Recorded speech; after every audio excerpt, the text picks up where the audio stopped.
How to open PowerShell in Windows 10. Hello everybody. So if you're wondering how you can do that, there are several ways you can use in order to open a PowerShell in your Windows. So first thing, you can just go ahead, the first step or first way you can apply up is hit Windows plus X, and this opens up. Now look for Windows PowerShell or PowerShell Administrator and open it up.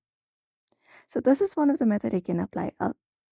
The next method you can apply up if this does not apply up is you may just go ahead and look out for the search bar in your Windows and just go ahead and directly type in PowerShell here, and you may open it up or either run it as administrator or anything. After that, just go ahead and simply open it up, and that is it. So this is how you basically open up PowerShell. This is the second method you can apply up. And we even have a third method to open up PowerShell. And the next method is hit Windows plus R, and you can directly type in PowerShell here right in this box. And click on OK.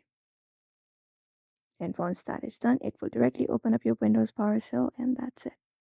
So these are basically the methods you can apply up in order to open a PowerShell in your Windows 10. So I hope this video was helpful. Give it a thumbs up and subscribe for more tips and tutorials, and we will see you in another video.